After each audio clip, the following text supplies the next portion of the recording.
No, voy a hablar de cosas muy serias. De hecho, cuando hablamos de propuestas antropológicas del siglo XXI, es porque realmente como sociedad estamos en una situación donde tenemos problemas graves que derivan de una débil propuesta antropológica. Es decir, piensen ustedes en el ámbito, por ejemplo, político. ¿Qué es eso de que no haya verdades?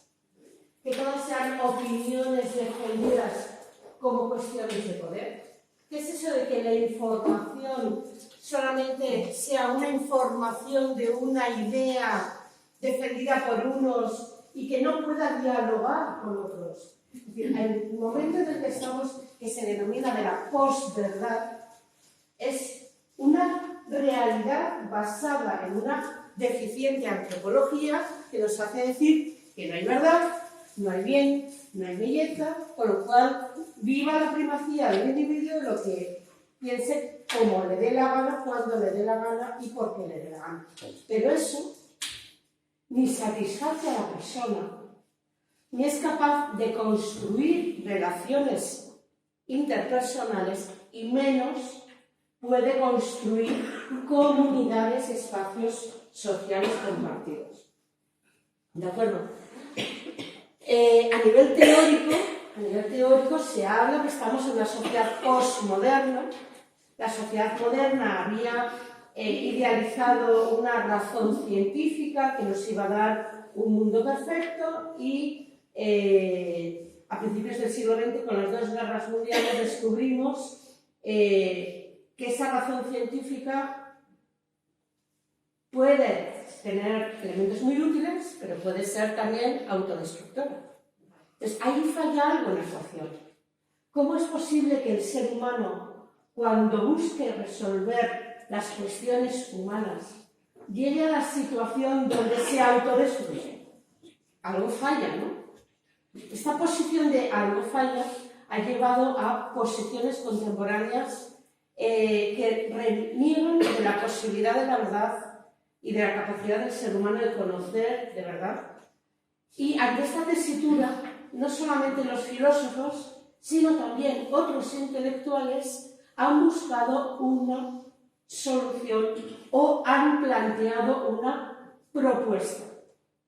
Por eso les voy a hablar de Tolkien, que es un autor, sí, por cierto, el autor que escribió El Hobbit, El Señor de los Anillos, Las cartas de Papá Noel, Robert Andon, literatura infantil, literatura juvenil, literatura de evasión, le llaman algunos, pero lo que voy a plantearles a través de Tolkien y fantasía no es solo ese autor que escribe historias fantásticas, sino cómo, como a través de esas historias fantásticas, a través de esa fantasía, Tolkien, junto con otros autores, que tampoco voy a desarrollar porque tampoco hay mucho tiempo, 3 días son poquito tiempo, sobre todo para alguien que te gusta tanto hablar como a mí, entonces hacen una propuesta antropológica que merece que la pensemos, que merece que le demos un par de vueltas. ¿De acuerdo? Entonces, mi propuesta para estos 3 días es acercarnos a la figura de Tolkien, a su pensamiento, pero también a las claves que nos permiten entender mejor cuál es su proyecto como escritor, introducirnos en qué significa fantasía para estos autores, especialmente para Tolkien, y en tercer lugar vamos a adentrarnos en lo que es su núcleo narrativo fundamental, que es en el que se inserta el Hobbit, el Silmarillion, el Señor de los Anillos, y para analizar en él la figura del elfo, la figura del hombre y la figura del Hobbit. ¿Y qué nos dice a través de esas 3 imágenes Tolkien como propuesta para el ser humano del siglo XXI? ¿De acuerdo? En esta primera parte, entonces, les voy a plantear un poco algunas cuestiones que tienen que ver con la vida de Tolkien y nos empezamos a acercar a qué significa ese mundo de fantasía. Espero que puedan interrumpirme si tienen alguna pregunta, ¿de acuerdo?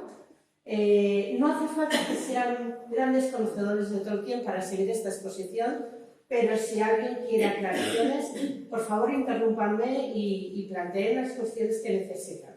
Lo único, sí que les voy a pedir perdón de antemano, porque a las 7 me iré corriendo porque tengo otra clase que empieza también a las 7. Entonces, no voy a poder disfrutar de lo que más me gusta, que es el pasillo, ¿no? El pasillo, cuando ya los que no tienen mucho atrevimiento para preguntar en voz alta ya se arriman ya más en particular. No voy a poder disfrutar de ello, pero prometo venir todos los días un poquito antes para hacer el pasillo antes, ya que no puedo hacerlo después. ¿De acuerdo?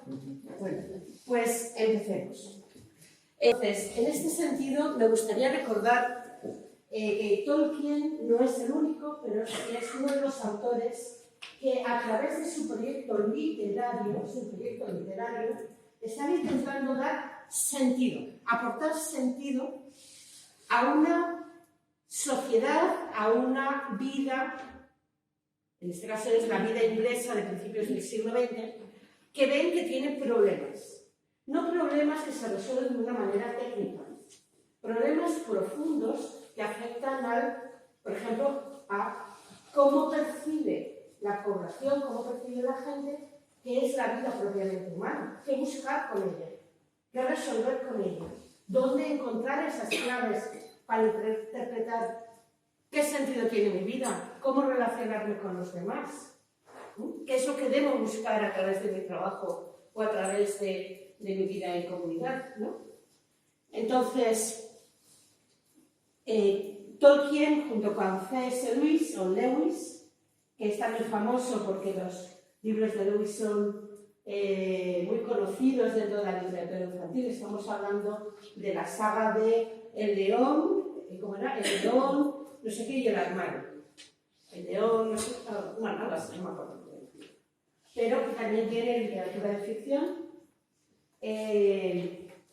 Estamos hablando también de Chesterton, que es quizás el más antiguo de ellos, que a través de sus novelas, ensayos, ha planteado esta necesidad de que a través de la literatura, ellos, desde lo que saben hacer y saben hacer muy bien, puedan aportar a la sociedad en la que viven una luz de sentido que ayude a través de la lectura a guiar un poco los pasos. Piensen, por ejemplo, que Chesterton es el autor de esa saga detectivesca tan interesante que es El Padre Brown, que a lo mejor incluso la han visto en su adaptación a la televisión.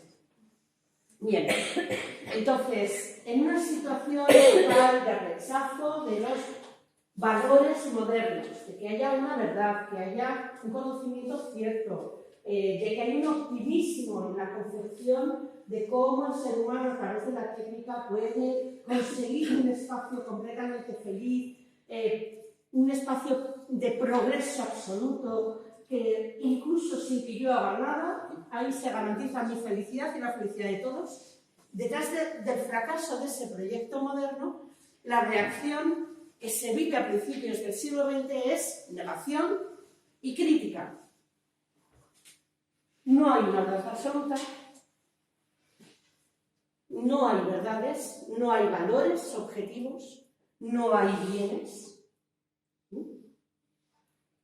Y ante esta posición de rechazo, sin propuesta superadora, vamos a ver cómo estos autores sí hacen una propuesta superadora, a través de su espacio, que es la literatura. ¿De acuerdo? No, esto lo hemos hecho al revés. Entonces no sé por qué no funcionaba. Le daba al revés al teclado. Bien.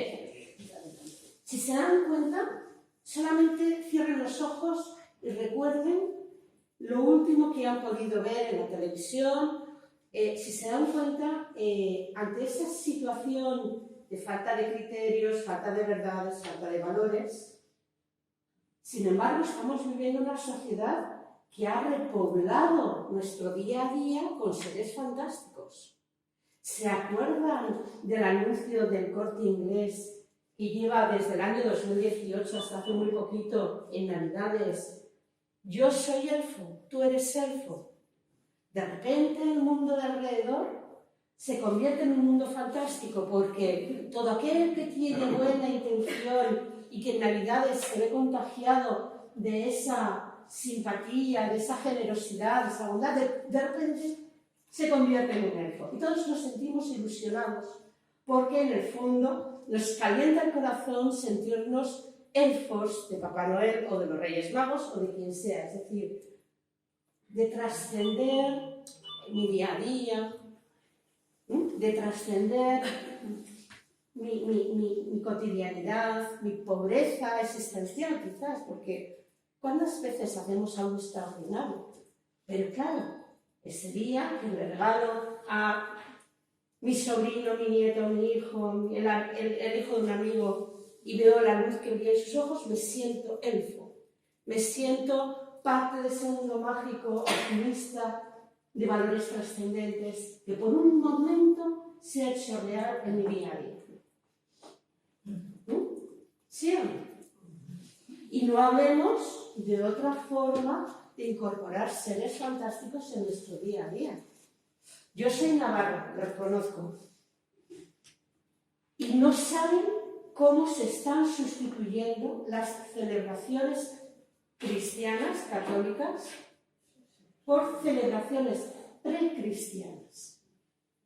Ya no se puede celebrar, estamos recientemente en el Día de la Candelaria, ya no se puede celebrar el Día de la Candelaria.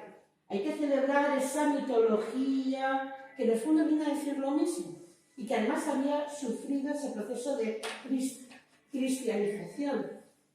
Pero ahora no se puede celebrar la Candelaria, hay que celebrar el mito que recuerda que la luz viene de los dioses. Piensen, por ejemplo, en las recientes celebraciones navideñas. Cómo se están desplazando los Reyes Magos, aunque a los niños les gusta mucho. Sobre todo porque nunca es un en lugar de, sino además de. Pero cómo se están sustituyendo por el Orechero, por el Papá Noel. Sí. ¿Cómo? A todos los niveles. Entonces, ese esfuerzo que hay ahora mismo en Occidente de enriquecer nuestro día a día remitiéndonos a formas medio fantásticas, medio divinas de un pasado precristiano. Aquí en esta zona no es habitual, pero en Europa la realidad de los druidas está siendo cada vez más extendida. ¿Cuántas personas acuden a videntes, acuden a chamanes para conseguir seguridad, un consejo, un pronóstico, si esta actividad que voy a hacer va a tener o no éxito? Piensen en el tiempo y el dinero que se está invirtiendo ahora mismo en medios de comunicación, periódicos, televisiones, internet. Se está recordando nuestra sociedad avanzada que se había montado en la objetividad de la ciencia y de la técnica, de una razón dominadora. De repente estamos viendo que el espacio que se está cediendo a esas formas no racionalistas es cada vez mayor. Pero hay una tercera forma. Nuestro día a día se está llenando de seres fantásticos a través del consumo de ficción, a través del consumo de películas, literatura, videojuegos, series de televisión. Porque claro, piensen en un niño pequeño. Un niño pequeño cuando ve, pongo el ejemplo siempre el mismo, si alguna vez se lo he comentado, pues paciencia. Cuando ve la Patrulla Canina, se emociona con la Patrulla Canina. ¿Y por qué se emociona con la Patrulla Canina? Porque la Patrulla Canina, a través de un grupito de perritos que conducen coches y motos y de todo, descubre la diferencia entre ser egoísta y ser amistoso. Y al niño se le abre un mundo nuevo, porque ha descubierto que la amistad merece la pena. ¿Y qué hacen los padres, los tíos? Me acuso incluso. ¿Qué hacemos? Regalarle el estuche de la patrulla canina para que lleve ese elemento que le ha cautivado a su día a día. Y las sábanas de la patrulla canina y la jarra de la patrulla canina. Pero no lo hacen solo los niños, también lo hacemos los adultos. Piensen en... Bueno, no es un buen ejemplo, porque no es un buen ejemplo. Piensen en una de las últimas películas de ficción, por ejemplo, Harry Potter. Ya lleva unos años, pero Harry Potter. Saliendo Harry Potter, todo el mundo se compró la taza de Harry Potter, el cuaderno de Harry Potter. Todavía hay tiendas que tienen la varita de Harry Potter y no la compran solo niños. La compramos los adultos. ¿Por qué? Porque aquello que experimentamos mientras veíamos Harry Potter en la televisión o en el cine, lo queremos hacer real en mi día a día. Y la forma más fácil es comprarme la taza y desayunar en ella todos los días. O comprarme un cuaderno de Harry Potter y voy apuntando ahí las cosas que me parecen interesantes. O yo que sé, me compro el típico cuadrito que deja un espacio para una foto y el resto es Harry Potter. Queremos llevar a nuestro día a día esa realidad que hemos disfrutado mientras leíamos Harry Potter, mientras veíamos Harry Potter o mientras disfrutábamos de Harry Potter. Pero claro, eso es merchandising, eso es consumismo, eso es lo que yo he vivido, traducirlo en algo que voy a tener externamente. Y es muy interesante, porque realmente queremos tener eso que ha significado algo mágico mientras veíamos Harry Potter. Pero nos equivocamos en el tener. Porque del mismo modo que el niño que veía la patrulla canina, lo que ha descubierto, lo que le ha fascinado, es el paso del egoísmo a la amistad. Lo que a nosotros nos revuelve por dentro viendo Harry Potter es la eterna lucha del bien y del mal. Y como la victoria del mal es siempre aparente, porque las personas de corazón son buenas y la bondad supera a la maldad. La maldad es siempre una reacción, algo derivado. Y eso que queremos tener internamente, como parte de nuestra vida, como regla de nuestra acción, como proyecto de comportamiento con los demás, lo satisfacemos con la taza. Es un tener, sí, pero un poco más superficial, ¿verdad? Esto es como quien se contenta. Bueno, ¿hay aquí algún psicólogo? Porque a lo mejor digo una tontería. Si hay algún psicólogo que me corrija. Hay una tendencia humana que es, por ejemplo, imagínense la típica persona que ha tenido un fracaso amoroso, que le gustaría que la otra persona le quisiera como él o ella le quiere, pero la otra persona ni fu ni fa. O sea, algo que no puedes controlar, que te satisface a un nivel muy profundo, a nivel personal, pero que no puedes controlar porque no depende de ti, depende de otra persona. Ante esa situación no querida, hay tendencia a sustituirla con un placer que sí puedo controlar. Que en las películas norteamericanas es el chico o la chica que ha sufrido un desengaño amoroso, se va al supermercado y se coge la gran, o sea, ¿cómo se dice? La gran pizza, esto de, o pizza o helado. Yo creo que es más helado. Helado de chocolate. Helado de chocolate o palomitas. Lo que no podemos controlar, pero que nos satisface a un nivel profundo, lo derivamos a otra satisfacción que sí está en nuestras manos, pero que no es tan profunda, que no es tan personal, que no es tan íntima. Pues un poco sucede aquí lo mismo. Eso que nos llama la atención ¿Cuándo hemos visto la película? Aunque sea una película que no sea de ficción, da lo mismo. Es decir, cuando vemos una película, no sé, es que me salen ejemplos muy antiguos, pero la película que ponen todas las navidades, Qué bello es vivir, ¿vale? Qué bello es vivir, que la hemos visto muchísimas veces. Cuando vemos Qué bello es vivir, hay algo que nos mueve por dentro, ¿vale? Claro, ese algo que nos mueve por dentro no es para que nos compremos la postal de la película y la pongamos en la cabeza. Exige de nosotros otra forma de tener, conectada con una forma de ser. El merchandising lo que va a hacer es que nos satisfagamos o que nos demos por satisfechos con comprar la carta o el videojuego o el DVD para verlo más veces o yo qué sé, cualquier producto, porque además es increíble la cantidad de productos que venden cuando algo tiene éxito. Bien. Entonces,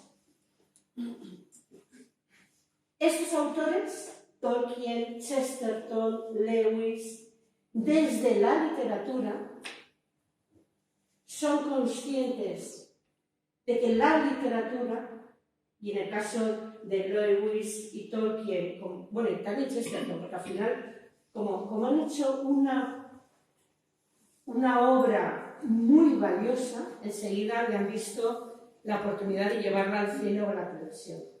El cómo puede ser discutido. Aquí podríamos meter también el personaje del Principito de... Sí, por supuesto. Por supuesto. No me he metido con él, pero desde luego estamos al mismo nivel. Se podría dar un curso de antropología solo con el Principito, solo con el Señor de los Anillos o solo con Chesterton. O sea, en lugar de Platón, Aristóteles, Tomás de Aquino, que parece que están más lejos y son más complejos, sobre todo Kant, horror. Podríamos hacer lo mismo con... Bueno, en todo caso, incorporaríamos al Principito, por ejemplo, alguna otra narración de Antoine de Saint-Exupéry como Vuelo nocturno o Carta de un exiliado, por ejemplo. Entonces tendríamos un panorama precioso. Bueno, podemos proponer. Yo me animo. Yo me animo. Entonces, lo que ellos son conscientes es que desde la ficción, desde esa obra que estamos leyendo, desde esa película que estamos viendo, desde ese teatro que estamos asistiendo, desde la ficción, hay una necesidad humana que se ve satisfecha. Y eso que aporta el libro, la película, la serie, es algo que enriquece la vida humana porque nos dan modelos y perspectivas para vivirlas plenamente como humanos.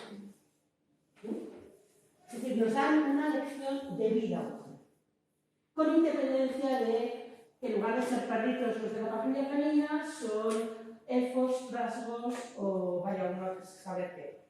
Con independencia de la apariencia, la historia que narran, las acciones que narran, son lecciones de vida. Y de ello son conscientes, y como son conscientes de ello, también lo plasman en varios textos que son reflexivos, ¿vale? Entonces, esta es como mi introducción. Espero haber captado su atención y que hayan dicho, merece la pena sentarnos aquí y seguir enriqueciéndonos con lo que Tolkien nos propone, con su obra. A lo mejor sabéis mucho de Tolkien, voy a dar solamente una rápida pasada, más un esbozo que una pintura de quién es, ¿de acuerdo? Estamos hablando de un autor inglés que nació en Sudáfrica en 1892. Su padre, buscando un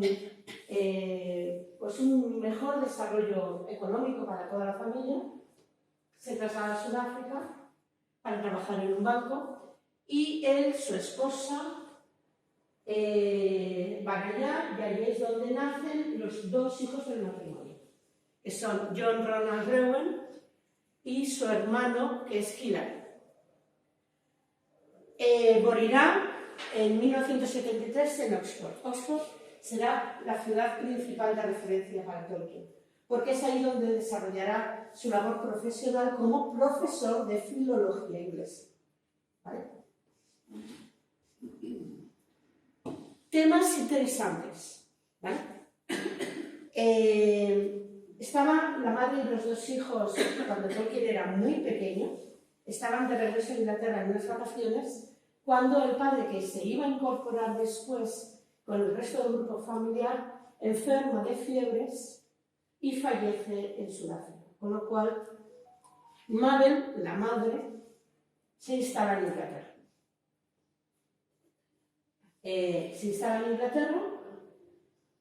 Tanto por parte de madre como por parte de padre no eran familias de pocos recursos económicos, pero en Inglaterra la madre se convierte al catolicismo. Y es ahí donde las dos ramas de la familia le dan la espalda. Mabel acude al oratorio de Birmingham, que es el oratorio fundado por Newman, el famoso teólogo inglés Henry Newman, y con una precariedad económica tremenda, viviendo en un espacio muy poco salubre, trabajando como costurera, enferma, es diabética, enferma de manera grave y fallece en muy poquito tiempo, teniendo que asumir la tutoría de los dos hermanos un sacerdote católico de familias español-inglesas o ingleso-españolas, como se dice. Bueno, pero los Borne ya saben de todas las cosas, ¿no? Y lo de Francisco Javier, bueno, pues nos dice que había ahí, por parte de la familia inglesa y otra parte de la familia española, andaluza, a más raíces, Morgan Osborne, emparentado con la familia Osborne, que como saben, pues tienen una extensa producción efectivamente, en coñacs y tal, con lo cual, afortunadamente, el padre Morgan Osborne pudo hacerse cargo de la tutela de los dos niños, proveerles una educación en un colegio que fuese seguro y que fuese pues de calidad, ¿vale? Y eso permitió que el propio Tolkien pues pudiera tener muy buena educación, lo que son esos años previos a la universidad, que aprovechara, aunque él dice que la aprovechaba más o menos, pero bueno, que aprovechara esa educación. Era un niño brillante, dominaba las lenguas, era un niño brillante, conocía el griego, el latín antes de llegar a la universidad y además de otros idiomas nórdicos. Entonces la universidad se le abre, ¿vale? Y bueno, pues ahí es donde va a encontrar el futuro como profesor universitario. Es profesor en Oxford de filología, además antes de estar en Oxford, o sea, estudió en Oxford, pero además de estar en Oxford estuvo en alguna otra universidad, porque luego al final se afincó en Oxford. Se enamora de Edith, una niña un poquito mayor, un par de años mayor que él, también de religión protestante, se enamora de Edith, pero como era menor de edad, ahí Morgan Osborne le dice: hasta que no seas mayor de edad, no quiero que te distraigas. Obedece, y cuando cumple los 18 años va a buscar a Edith y se casa con ella en medio de la Primera Guerra Mundial. Fue padre de 4 hijos: John Francis, que además llegó a ser sacerdote, Michael Hillary, Christopher Rowell y Priscilla Mary, la única niña. Y cosas, pues simplemente para aderezar esta imagen un poquito amplia, ¿no? Él con otros profesores universitarios formó un grupo, los Inklings, donde se leían mutuamente lo que estaban escribiendo. Ahí Lewis leía sus novelas y sus ensayos, Tolkien leía a sus amigos y mutuamente se corregían, se animaban, se influían. Fue un centro de amistad y de complicidad, no solo a nivel personal, sino también a nivel profesional en cuanto a la escritura.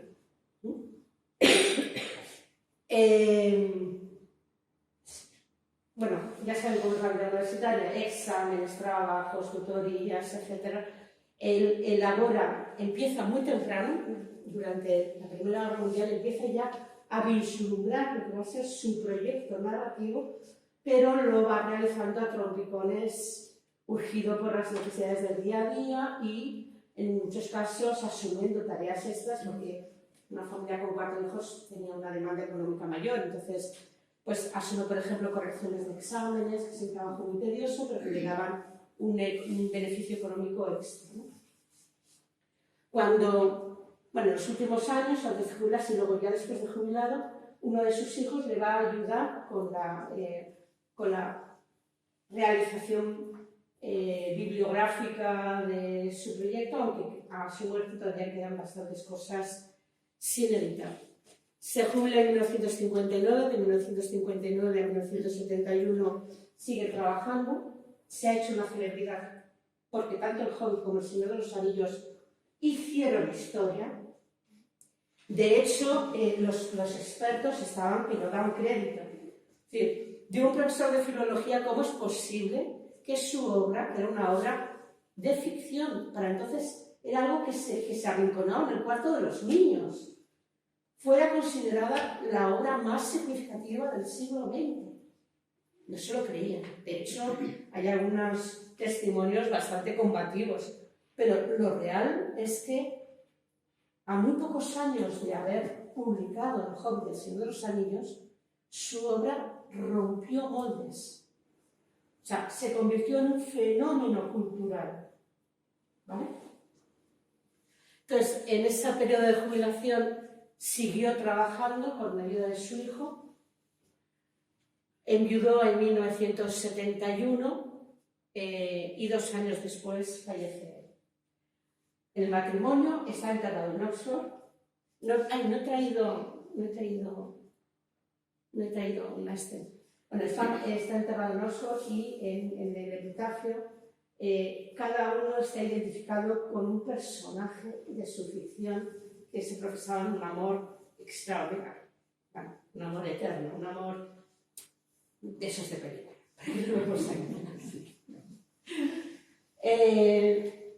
Vale. Entonces, cosas que le marcaron vitalmente y que nos ayudan a explicar el significado diferencial de su obra. ¿De acuerdo? Primero, es un autor católico. Pero no solamente es un autor católico, es un autor...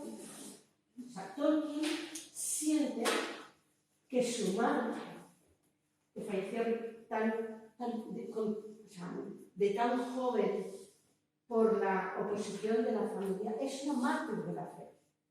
Con lo cual, para él la fe es un legado que ha recibido de su madre, tan o más importante como cualquier otro legado.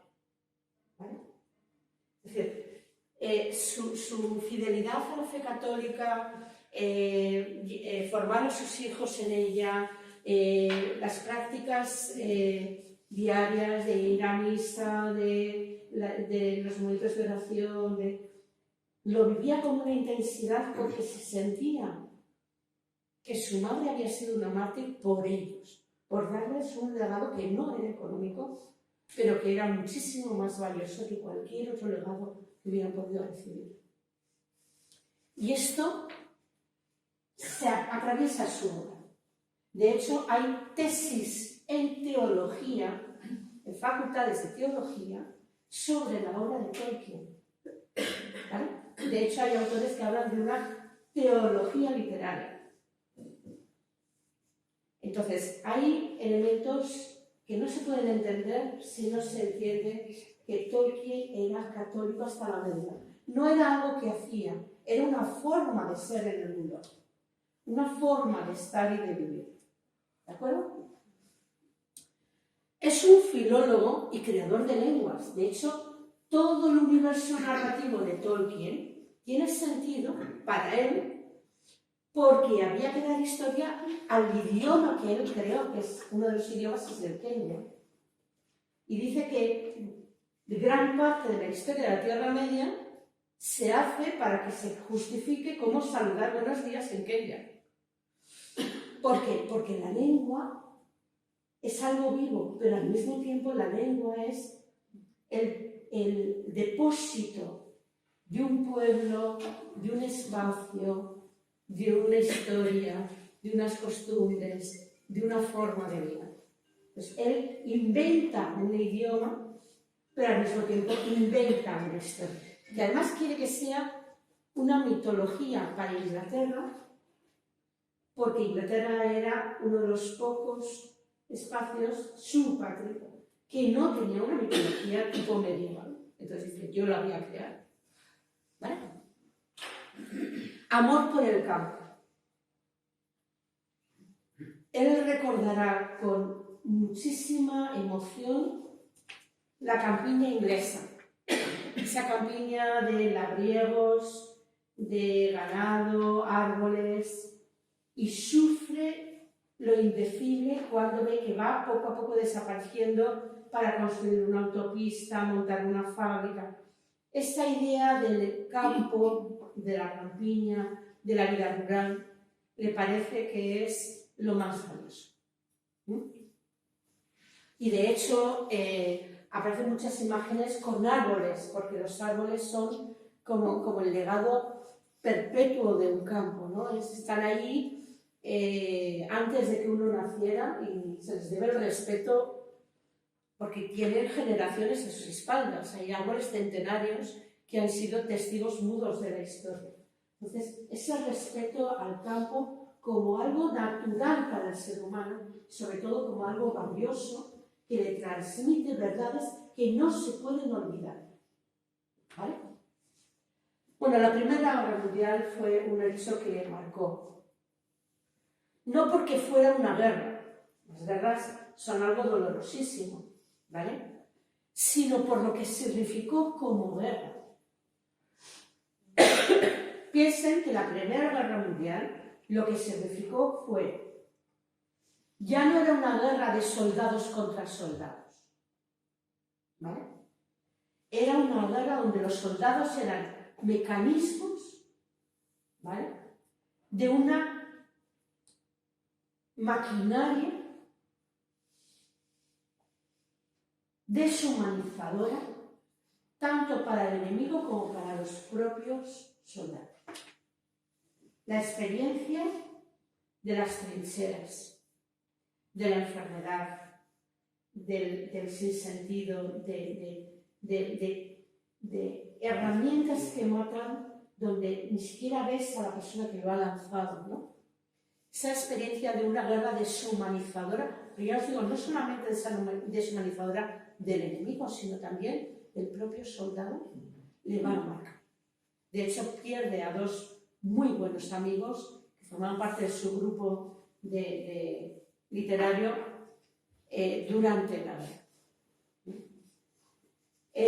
Y si os acordáis de la obra de Tolkien, del Señor de los Anillos, o de la habéis visto en el cine, todo lo que tiene que ver con Mordor tiene ese color oscuro de una guerra que recuerda a esa Primera Guerra Mundial. Porque no solamente destruye a la persona del guerrero enemigo que tengo delante, es que yo tengo que destruir el campo, el sembrado, el árbol. Es una parte de una maquinaria de desolación absoluta, ¿vale? Y el amor por lo cotidiano y lo familiar. Tolkien era feliz cuidando las rosas de su esposa. Y eso le hacía mucho más feliz que recibir un premio. Y ese valor de lo ordinario y de lo familiar, como veremos en la última parte de la clase, va a ser muy especial para ver la propuesta antropológica de Tolkien. ¿De acuerdo? El amor por lo ordinario y lo familiar. De hecho, él mismo se identifica como un pequeño hobbit, no un elfo grandioso, bello, esbelto, capaz de hacer grandes obras artísticas. no un hombre como Aragorn, valiente, un rey decidido, no, un pequeño hobbit escondido en un agujero que sale todas las tardes a contemplar la puesta del sol mientras fuma pipa y disfrutar de una buena cerveza. Ese es...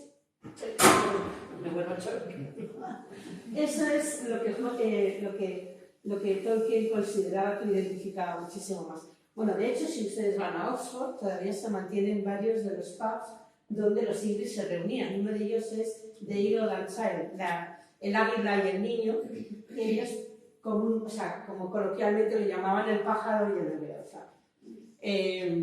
Se mantienen varios de los pubs donde se reunían en torno a una cerveza para un diálogo de estos de encuentro personal realmente profundo.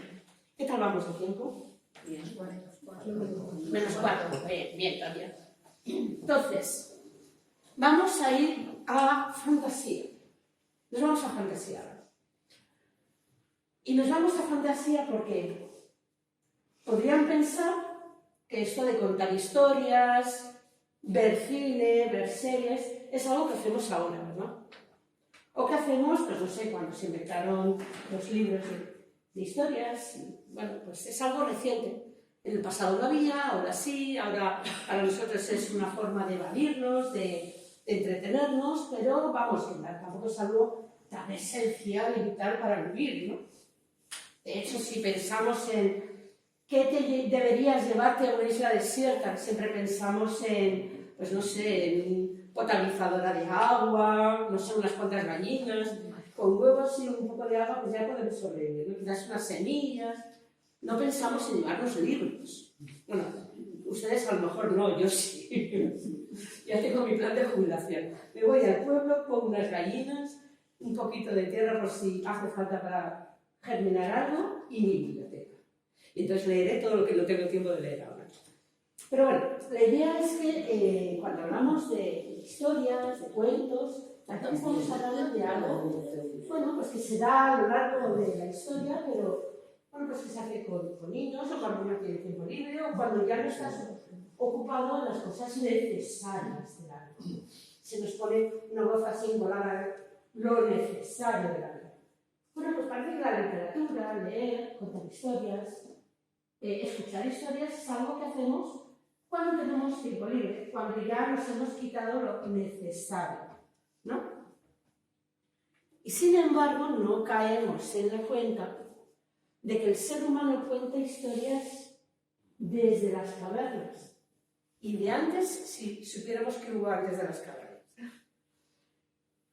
Cuenta, inventa, narra, transmite historias.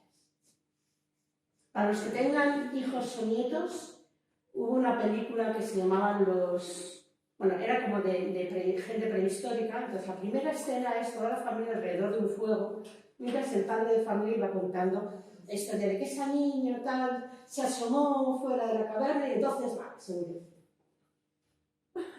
Es que no me acuerdo cómo se llama la película, pero es de dibujos animados, sí, de hace unos 5 o 6 años. Vale. Pero bueno, la idea de ese fuego de la caverna, contar historias en torno a él, ya nos parece más familiar, ¿verdad? De hecho, cuando antes nos íbamos de campamentos, con los grupos Scout o otros grupos, del momento del fuego de campamento era el espacio donde se contaban historias. Y eso era algo que nos recordaba que en el pasado se hacía así. Cuando no había radio ni televisión, llegaba el momento en que la familia se reunía frente al hogar y se contaban historias. Historias de la familia, historias fantasiosas, se contaban historias. Pero no solamente se cuentan historias. Y eso es algo que hacemos, sino que necesitamos contar historias. ¿Por qué necesitamos contar historias? He cogido varios testimonios de gente que sabe más que yo. Dicen, el ser humano cuenta historias, las inventa una idea para protegerse de la intemperie del universo.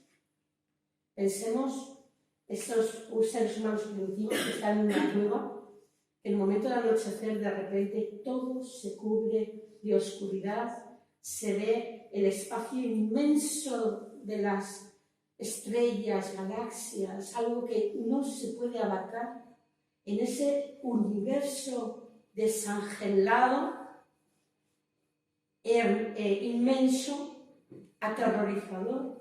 Se cuentan historias para protegerse de ese mundo inhóspito, ¿no?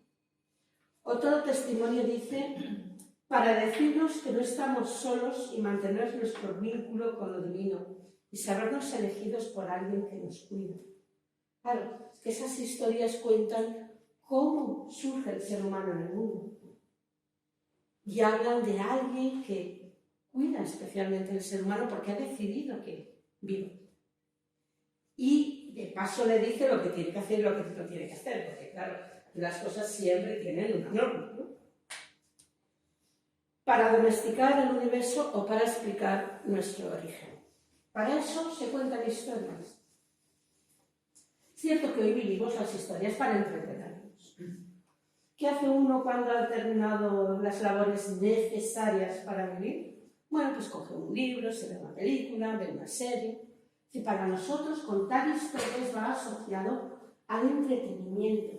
Y precisamente porque lo asociamos al entretenimiento, no les prestamos la atención que tienen. Porque lo hacemos como algo superficial, que hacemos pues, cuando tenemos tiempo libre. Nos puede gustar más un libro, menos, pero en el fondo es algo que hacemos de superfluo. Y nos estamos haciendo de piedra para realmente dejar que las historias cumplan su función.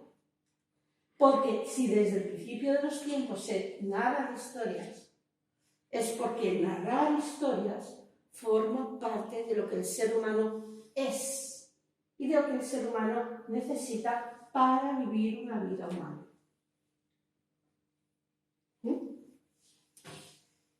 Vale, mientras estamos leyendo un libro, nos estamos entreteniendo, estamos haciendo algo mucho más atractivo que, no sé, asomarnos a la ventana para ver cómo crece el geranio del vecino.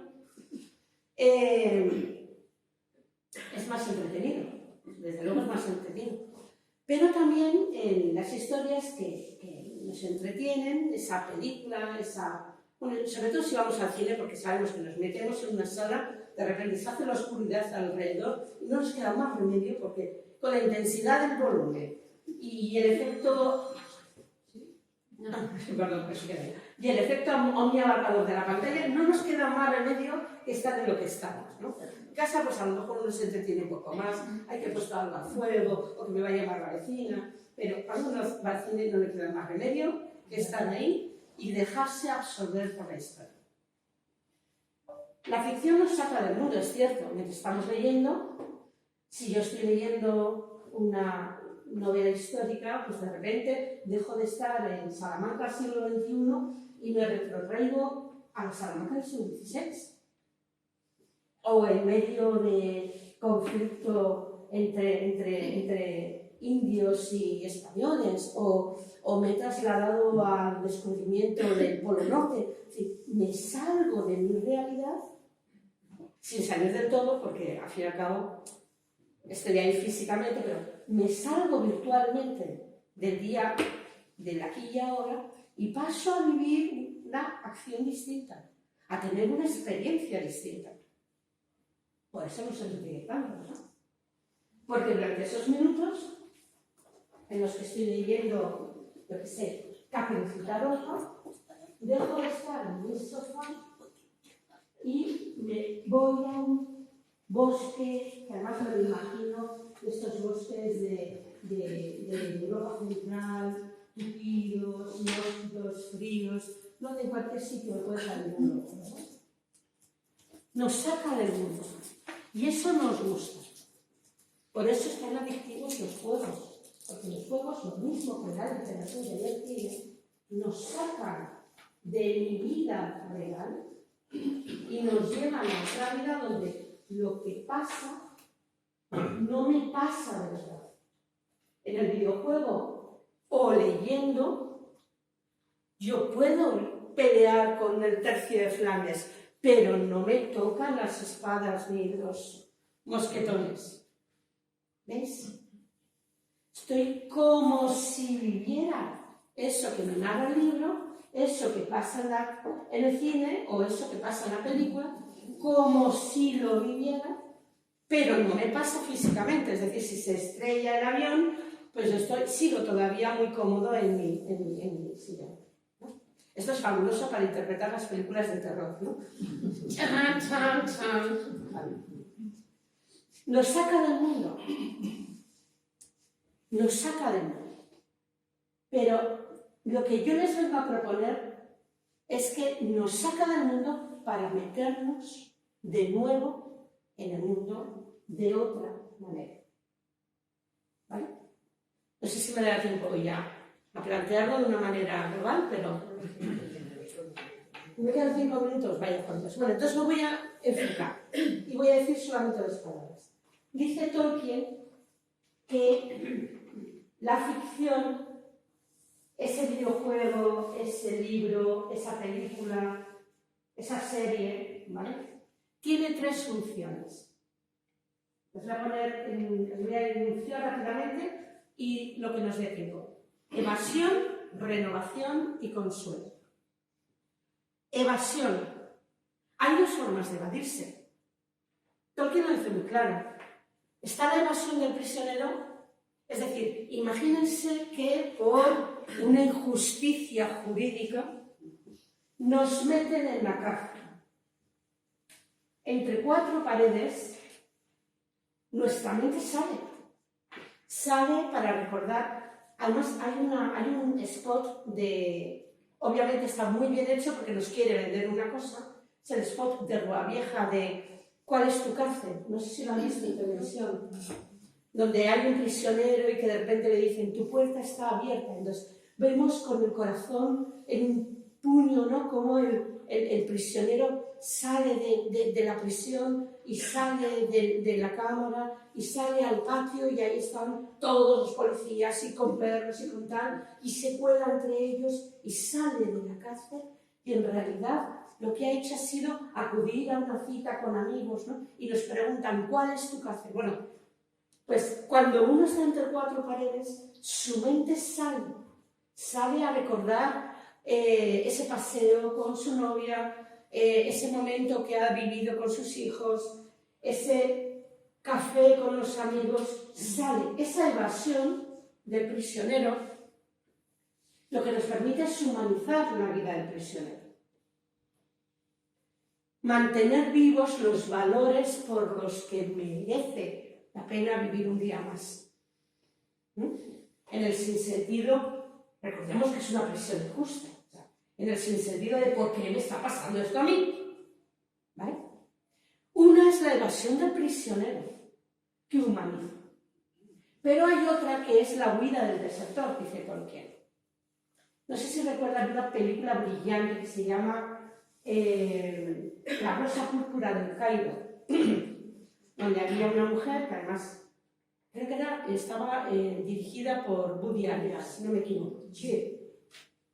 Había una mujer que su vida no tenía ni pies ni cabeza, todo iba a mal, entonces ella lo que hacía era refugiarse en el cine para ver en bucle la película una y otra y otra y otra. ¿Por qué? Porque mientras estaba en el cine no vivía su vida.